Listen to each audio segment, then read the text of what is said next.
And then when you find it, then you can open it up, whatever it's stored in, you can open it up, and there's a little tiny piece of paper in there where you can log that you found it.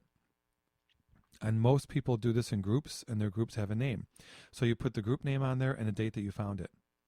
And then depending on what kind of cache it is, if there are items in there that were left by the people who planted this, you can share that. You can take something that resonates with you. You can leave something. In one of ours we did. And it's just kind of this really cool, interesting thing. And the apps even will tell you when the last person found that particular cache that you're looking for. And I found the first one in my group. I was very excited. And it was really weird because where we found it, the other people in my team had been scouring this thing. It was a sign, a two-sided sign, huge thing. Basically warning against, it was on a river's edge, and it was basically a warning not to get too close to the river and it's dangerous and blah, blah, blah. And a lot of times these caches on the app will have a hint to it. They'll have a cryptic description, and then sometimes it will give you a hint, sometimes it won't. So they scoured this thing, found nothing. And we were just about to leave the area after about 15 or 20 minutes of looking in this space. We were looking, and I said, let's look one more time at this sign. And we're walking to it, and from a couple of yards away, I saw this thing, and I went, that's the only one I see. Because these things can be hidden where it's a fake bolt. It looks like a bolt on the sign, but it's really not. You can take it off and go, oh, look, there's something hidden in here. Everything had looked uniform and like it belonged there, and all of a sudden I saw this thing inside the sign. And I thought, this is the only one that's there. So I walked right up to it and pulled it out, and sure enough, that was the cache. And my team was like, what the hell? We scoured this thing. I said, I know, I watched you. I don't know it, but here it is.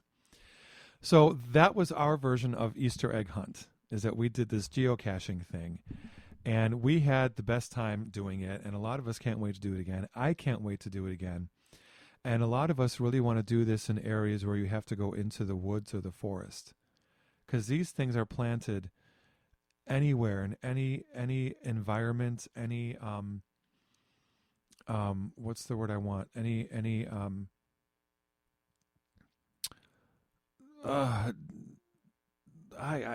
woods or the city or someone's front lawn. You know, the app will tell you if it's a private property or not.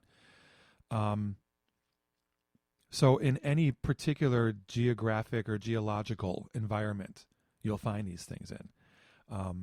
And so a bunch of us, of course, from the temple want to go into areas that are more foresty and woodsy and do this kind of thing. So that was kind of our version of that. That was our digital pagan Easter egg hunt. That's pretty cool. This year. It was amazing. I just, I can't afford the app right now. But even that day and the next day, a few of the people were saying, yeah, I downloaded the app and there's one right in my front lawn or right across the street from my house. So yeah, people really got into that. Now, one of the things that we found last year, I don't remember if I talked about this last year or not. I'm not even sure if I was on the air yet at this time of year last year, quite. But one of the things that we found at last year's Ostara ceremony, somebody had found this story, this history about coloring Easter eggs.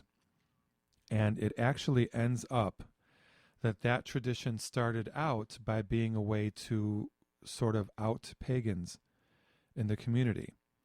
So the officials were, one way or another, sort of coercing kids into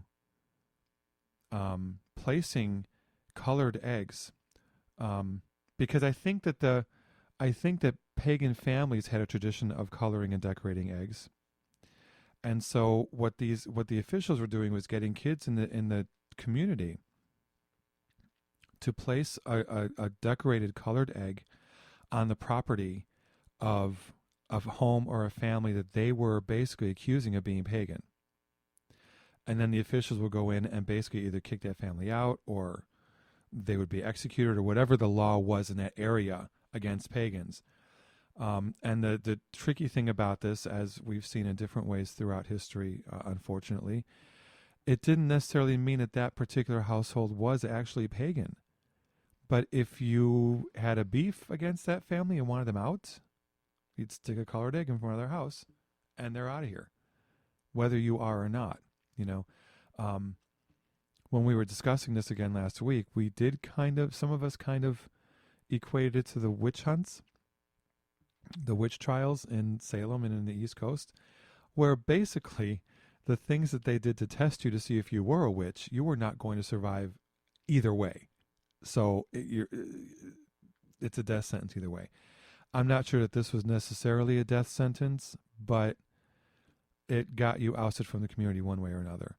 So, you know, unfortunately, there's kind of a dark side to this idea. But I will admit that, hopefully, my dad and my stepmom are bringing they do this bread ring that has colored Easter eggs in the bread. Have you seen this kind of thing? Mm-mm. Yeah, it's like a braided bread, a circle thing. And there are, when you look at it, you could see Easter eggs sticking out of the top. So it's bread, but then it's also a hard-boiled egg. That's interesting. It is kind of cool. Yeah, it's kind of fun. I forget, egg bread or something. I forget what it's called. Here's some Latvian egg-related beliefs. Oh, cool.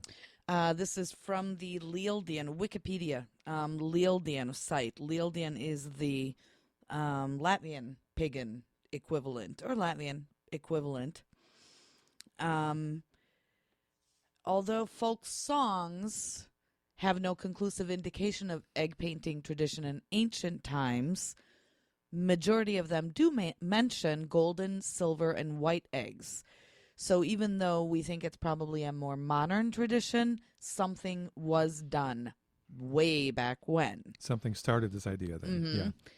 Wizards colored eggs in ancient times and laid them under the horse or cattle's troughs to cast a misfortune of cattle plague on whoever they wanted. Oh. And people were afraid of those wizard eggs. That's They not giving wizards a good name at all. I know, Again. I know. They believed that particular magical power was inherent even in water, which boiled eggs. They believed it helped to ward off hawks from chickens. The swishing sauna whisks were hooked between fence poles on Bealtaine's morning and were filled with water, which was used to boil eggs, so that the hawks wouldn't attack chickens anymore. Well, that's an upside. Yes. While eating an egg, people watched how the eggshell separated. If it came off well, it meant the flax will grow well. If it shed badly, then it meant a bad flax harvest. Eggs also involved a lot of other beliefs. If somebody steals a Bealtaine's egg, he will remain naked like an egg. No thongs like the Romans, no? He who eats a Bealtaine's egg without salt will lie all summer. Lie as in not As tell the in truth? not tell the Or- truth. Oh. I guess. I don't know. It just says lie here. So it could be lie or Like lying down. lying like down. you're- But I don't know. Hmm. You have to exchange eggs during Bealtaine's. Share them. Otherwise, chickens will not lay and chicks will not hatch. Can't have that. Mm-hmm. And then there seriously, are, of I'm course, not joking about that. We can't have that. Yeah, exactly. And then you Mhm. also have the playing between the sexes. If a girl during Bealtaine's gives a boy 2 eggs, it would imply I don't like you. If she gives him 3, Nope. Not going there. you're better than nothing. Oh. If 4, I don't like you, but since you're rich, I will be with you. If she gives him 5, I have been waiting for you for a long time. Come take me. Wow. And I've never paid attention to how many Easter eggs I've received over the years. See? I probably You should better know. start paying attention. I know. Unless, of course, I'm being outed and going to be like, the townspeople are coming with fire. There's fire again. Very cool. Thank you. That was really cool. That's fun stuff there. I like that. Now, I came across this in my reading, and I thought this would be kind of interesting to share. Um, We are at 55 minutes. left.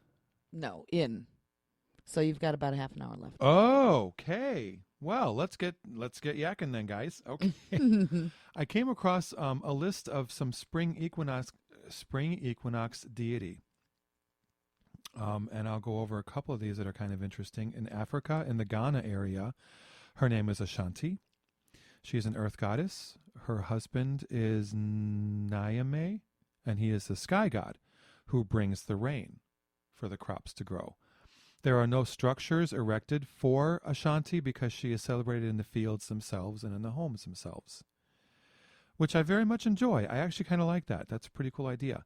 In Rome, and I'm going to butcher this name too, maybe not, Cibele. She's a mother goddess, protector of women.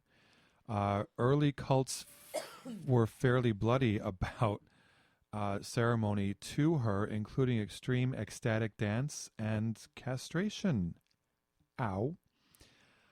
Self-castration, and then these guys would assume then female identities. Apparently it's based on the fact that her jealousy had caused her lover to castrate and kill himself. Thankfully, this tradition does not continue now, as far as we know. In Western Germanic? Probably Germanic. Germanic? Okay. Eostre, again, we mentioned her before. She is the goddess associated with springtime and flowers, and from her come the terms Easter and Ostara. Both those names are based on her. In the Norse tradition, Freya, and I've actually observed Freya in action, which is really kind of cool. She's a fertility goddess. She is the wife of Odin, who is the head of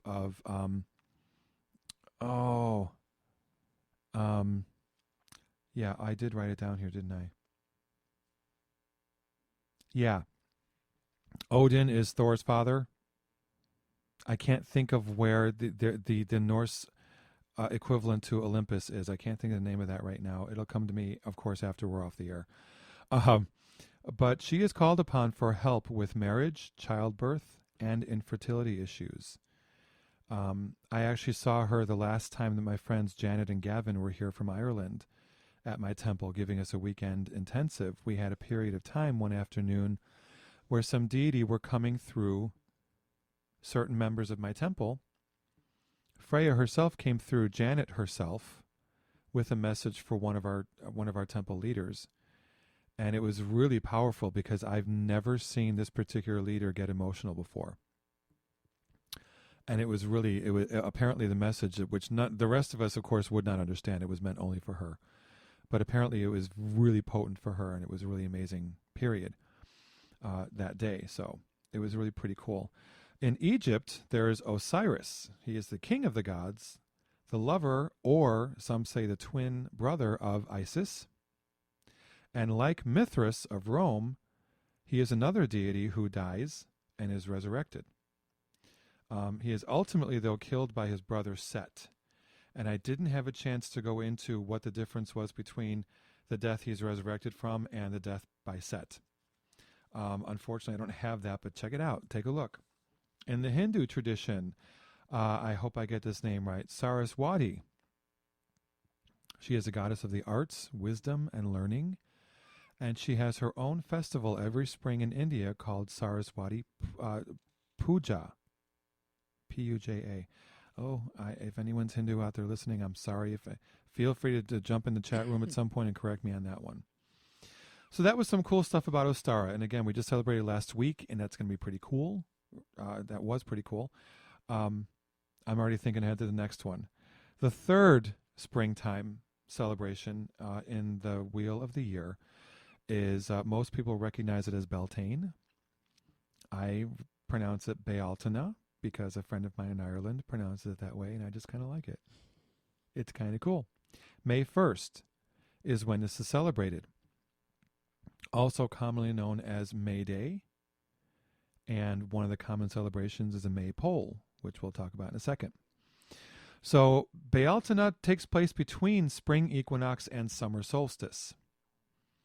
It's the peak of the Earth's fertility, and it's represented by healthy livestock, strong crops, and basically new life everywhere.